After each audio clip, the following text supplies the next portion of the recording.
മലയാള സിനിമയുടെ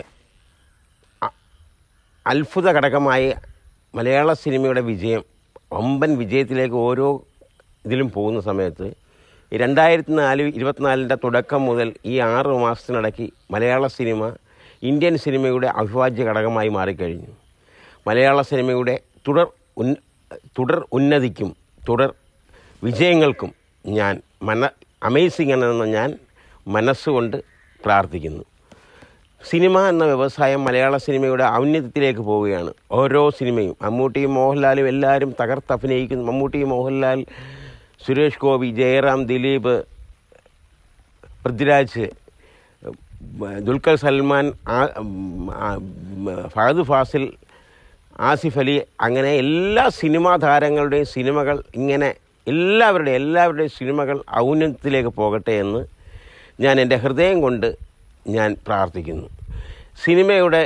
സിനിമയുടെ യഥാർത്ഥ നല്ല തത്വങ്ങൾ മാത്രം ഇതാക്കി നല്ല രീതിയിൽ നല്ല വിശകലനം ചെയ്ത് ആരെയും അങ്ങോട്ടും ഇങ്ങോട്ടും പഴിചാരാതെയും തോൽപ്പിക്കാതെയും നല്ല രീതിയിലേക്ക് സിനിമ വ്യവസായത്തെ നിങ്ങളെല്ലാവരും ഒന്നിച്ച് മുന്നോട്ട് കൊണ്ടുപോകണമെന്ന് ഞാൻ എൻ്റെ മനസ്സുകൊണ്ടും ഹൃദയം കൊണ്ടും. ആവശ്യമില്ലാത്ത നെഗറ്റീവ് റിവ്യൂ ഇട്ട് സിനിമയെ നശിപ്പിക്കാൻ ശ്രമിക്കുന്നവർ അങ്ങനെ ഒരു പാറ്റേൺ നിങ്ങൾ നെഗറ്റീവ് റിവ്യൂ നിങ്ങൾക്ക് ആവശ്യമാണെങ്കിൽ ഇട്ടോളൂ. ഒരു സിനിമ റിലീസായി ഒരാഴ്ച കഴിഞ്ഞ് നിങ്ങൾ ഇട്ടോളൂ. എന്തിനാണ് ആ സിനിമ റിലീസായി ഒരു സിനിമ നഷ്ടപ്പെടാൻ വേണ്ടിയിട്ട് ഒരു സിനിമയെ മോശമാക്കാൻ വേണ്ടിയിട്ട് ഫസ്റ്റ് ആദ്യം ഇറങ്ങുന്ന ദിവസം തന്നെ അതിൻ്റെ നെഗറ്റീവ് റിവ്യൂ ഇട്ട് ആ സിനിമയെ നശിപ്പിക്കുന്നത് എന്തിനാണ്? ആ ഒരു കാര്യത്തിലേക്ക് പോകാതെ പോസിറ്റീവായി ചിന്തിക്കുക. എത്ര കഷ്ടപ്പെട്ടിട്ടാണ് ഓരോരുത്തരും ഓരോ സിനിമ എടുക്കുന്നത്. നിങ്ങൾക്ക് നിങ്ങൾ പൂർണ്ണ താല്പര്യം ഉണ്ടെങ്കിൽ മാത്രം പോയി സിനിമ കാണുക, ഇല്ലെങ്കിൽ കാണണ്ട. ഒരാഴ്ച കഴിഞ്ഞിട്ട് നിങ്ങൾ നെഗറ്റീവ് റിവ്യൂ ഇടും.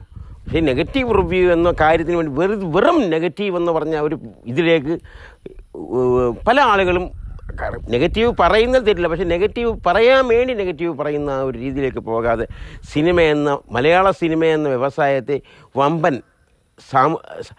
ഇന്ന് മലയാള സിനിമയ്ക്ക് തമിഴ്നാട്ടിലും തെലുങ്കിലും കന്നഡയിലും എല്ലാ ഓൾ വേൾഡിലും നല്ല മാർക്കറ്റുണ്ട്. ആ മാർക്കറ്റ് പിടിച്ചെടുക്കാനുള്ള സ്വയം ഇതായിട്ട് അധിഷ്ഠിതമായിട്ട് നിങ്ങൾ ഓരോരുത്തരും പെരുമാറിയാൽ അത് നല്ലത് മാത്രമേ വരത്തുള്ളൂ. മലയാള സിനിമയ്ക്ക് നല്ലതേ വരത്തുള്ളൂ. ആ മലയാള സിനിമയുടെ നന്മയ്ക്കായി നിങ്ങൾ ഓരോരുത്തരും പ്രവർത്തിക്കും.